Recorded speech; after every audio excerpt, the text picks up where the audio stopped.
one and hello all, it's me, James Stephanie Sterling, cringe, and I have literally just gotten off of a train. I mean, I'm not at the station, I'm back home, but I've been on a train for 8 hours after doing 2 wrestling gigs 2 nights in a row.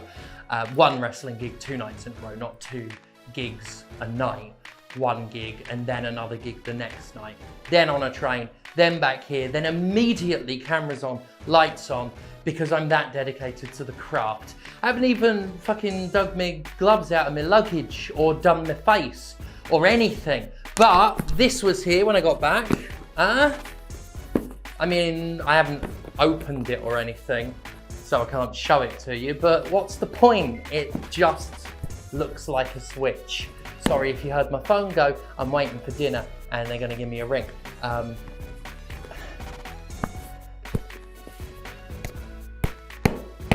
Why did I even get this? What's the point?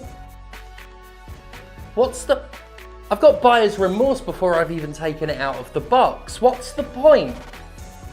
Nintendo Switch OLED. What's the point? To say Twitch TV can't catch a break lately is to suggest that the company's missteps are the result of poor luck rather than poor management, and Twitch is most assuredly poorly managed. Despite being owned by the largest and most powerful corporation in the world, or perhaps because of it, Twitch's leadership has come across as incompetent, useless, and barely fucking there in the past couple years, and that's when the company is actively doing things, as opposed to passively letting awful shit happen on its platform. Almost as if to punish me personally, because it's all about me, for daring to suggest that Twitch was actually fun to work with and certainly better to work with than YouTube.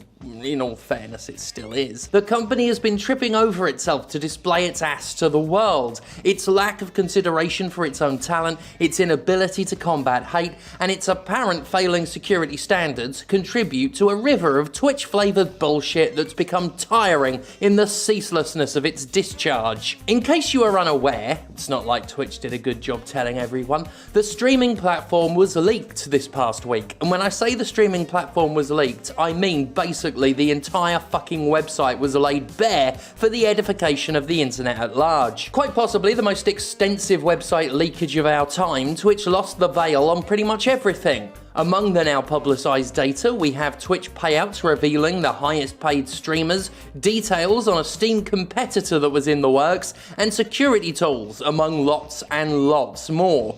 The leaked source code data goes back years, back to the site's early days in fact, and the anonymous hacker who posted it promises another dump truck of information is on the way. Safe to say that the entirety of Twitch has leaked harder than I do when I look at this picture of Bombshell the Insecticon jerking off Shockwave.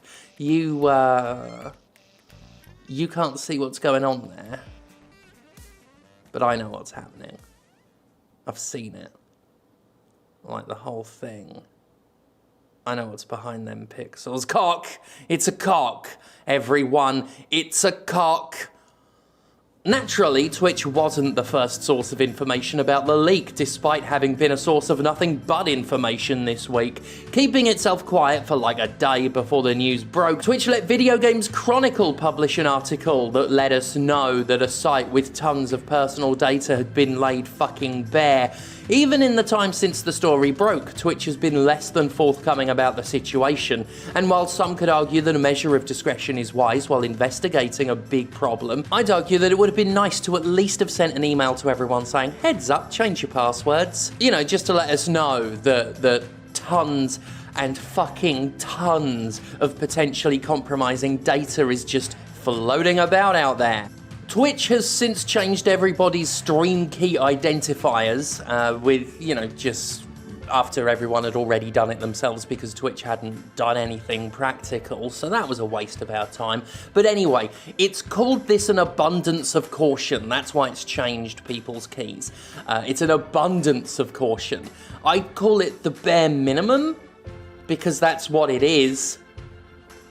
Naturally, the company has said it's investigating the situation, which it rings a little hollow given how often Twitch has had to say that it's investigating a situation. How many situations do they need? Twitch, how many situations do you need? I hope you pay your investigators well. They seem to be the busiest workers at the company, certainly more than management that apparently does rails of coke and then thinks, you know what our users want? More ads. So, a platform run by the richest, most powerful company in the world just allowed the data of millions of people to be exposed, and we have still no idea how much is compromised. At the time of talking, it's unclear if addresses, payment details, and other sensitive information is at stake. We also don't know if this impacts other sites connected to Twitch via the vast web of corporate cross-pollination. If your Amazon account is linked to Twitch, should you change your password there? Wouldn't be a bad idea. Do it. Yeah, do it. Might as well change everything at the moment, mate. In fact, that's a concern in and of itself. With so much of the internet being carved up into fiefdoms operated by like 3 or 4 massive corporations, the domino effect of a security breach is only going to be felt more and more over the years. Just look at what happened mere hours before the big Twitch leak where Facebook went down for essentially a day, taking with it not just its main site, but Messenger, WhatsApp, and Instagram. For many, that felt like a huge chunk of the internet itself going dark, and it put in sharp relief just how reliant on these platforms people can be for work, for connecting with others, for maintaining an online life. Because one company had a fuck up, multiple platforms died and took with it a huge chunk of people's day-to-day lives. That's scary. Like, that's actually scary. The sheer level of power, of control over our lives that we give these platforms, and I'm not excluding myself from that. It's scary. We do it without thinking because we do so much without thinking in the name of convenience. That's what convenience is, something we don't have to think about until there is one mistake on one website and we are completely buried by a mountain of inconvenience. It's all so contained, it's all so consolidated until we've got to change half a dozen fucking passwords. As Amazon and Google continue to do the same as Facebook and secure more and more online territory, we're likely to see situations like this occur time and time again. What happens to one site will happen to many at once because what was once a varied market is now, like pretty much fucking everything, purely the domain of the absolute wealthiest and most ruthless.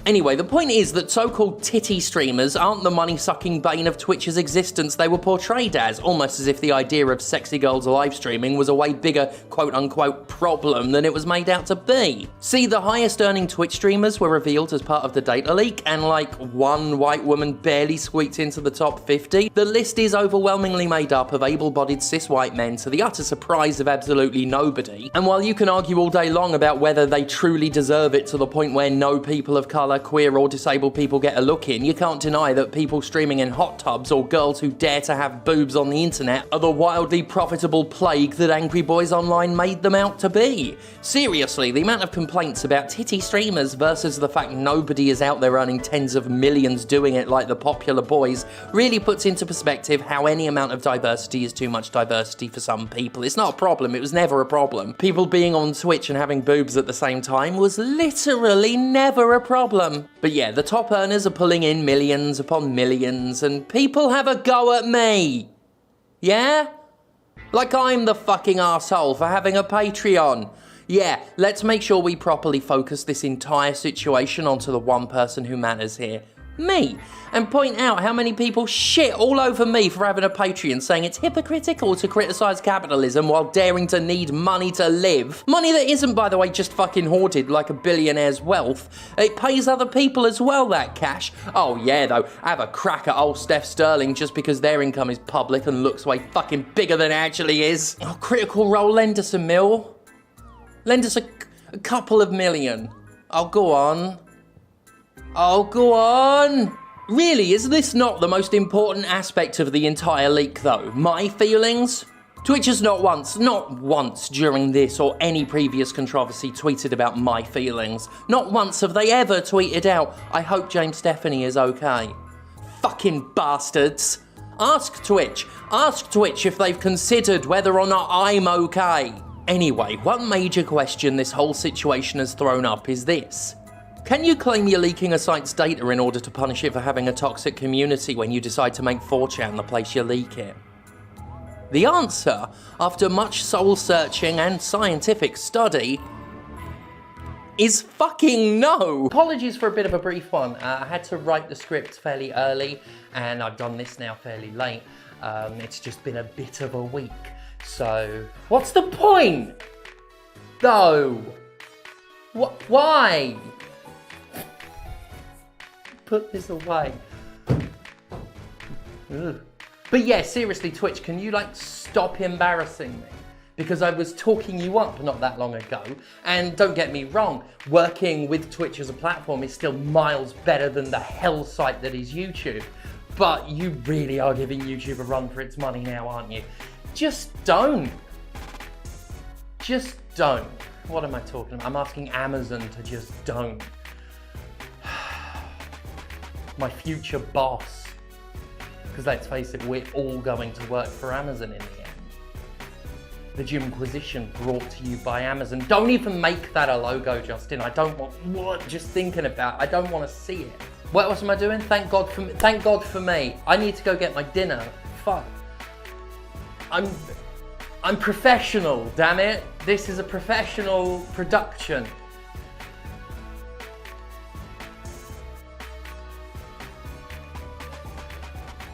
No, that'll do. No, that'll do. Do you like my new fancy dress? Not fancy dress as in fancy dress, it's a dress that is. Bye.